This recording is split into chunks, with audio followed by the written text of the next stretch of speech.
ఎవరి పేరైనా కూడా ఎస్హెచ్ అనే ప్రొనౌన్సియేషన్తో చివరగా ఎండ్ అయిపోతే, రాజేష్, రమేష్, సురేష్ ఇలా ఎస్హెచ్ అనే ప్రొనౌన్సియేషన్, మహేష్ ఇలాంటి పేర్లతో ఎవరైతే పేర్లు ఎండ్ అయిపోతుంటాయో వారికి ఒక విషయం చెప్తాను, గుర్తుపెట్టుకోండి, పదే పదే గుర్తుపెట్టుకోండి.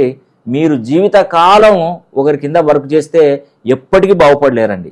మీరు ఎస్హెచ్ అనే ప్రొనౌన్సియేషన్తో ఎవరికి సలహాలు ఇచ్చిన వాళ్ళు కోటీశ్వర్లు అవుతారు.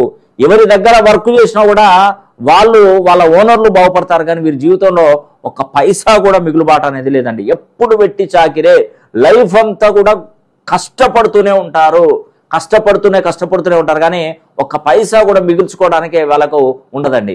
లైఫ్ అంతా కూడా ఒకటి పోయే వరకు ఒకటి సిద్ధంగా ఉంటాయి సమస్యలు. ఈ రోజు నీకు ₹1,00,000 శాలరీ వచ్చింది అనుకోండి, ఆ ₹1,00,000 ఇంకొక ₹1,00,000 రెడీగా ఉంటుంది, లేదంటే ఒక 50,000 రెడీగా ఉంటుంది.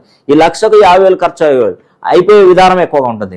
లైఫ్లో కష్టపడమే కానీ ఒక పైసా కూడా మిగిల్చింది లేదు. ఒకవేళ మిగిల్చింది అనేది ఎవరికైనా ఇచ్చారంటే వాడు ఆ డబ్బులను ఎత్తుకొని పరారైపోతున్నాడు. అంటే వీళ్ళ కష్టం, వీళ్ళ శ్రమ ఎదుటివాడు పాలైపోతుంటుందండి. ఎస్హెచ్ అనే ప్రొనౌన్సియేషన్తో ఎవరున్నా, ఆడవాళ్ళు కానీ మగవాళ్ళు కానీ ఎవరైనా కానివ్వండి, లైఫ్లో ఎక్కువగా కష్టపడుతుంటారు, ప్రతిఫలాన్ని మాత్రం తక్కువ ఆశిస్తూ ఉంటారు. వీళ్ళకి ఏంటంటే మెయిన్గా ఎవరైనా కష్టం వస్తే ఆ కష్టాన్ని మన కష్టంగా భావించి వాళ్ళకి ఏదో సహాయం చేయాలని చూస్తారు.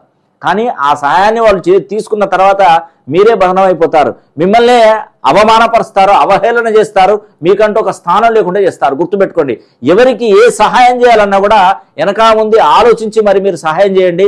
కాబట్టి నేను చెప్తున్నాను, ఎస్హెచ్ అనే పేరుతో ఎవరికైతే ఎండ్ అయిపోతుందో అలాంటి వాళ్ళు ఎవరైనా కూడా వారి పేరు వాళ్ళ డేట్ ఆఫ్ బర్త్కి సరిపోయే విధంగా సరైన సంఖ్యాబలంలో మంచి డిగ్రీస్ ఫ్రీక్వెన్సీలో కనుక వాళ్ళు పేరు పెట్టుకోగలిగితే ఖచ్చితంగా మీరు ఉన్నతమైనటువంటి స్థాయిలో ఉంటారని కూడా నేను పదే పదే తెలియజేస్తున్నాను.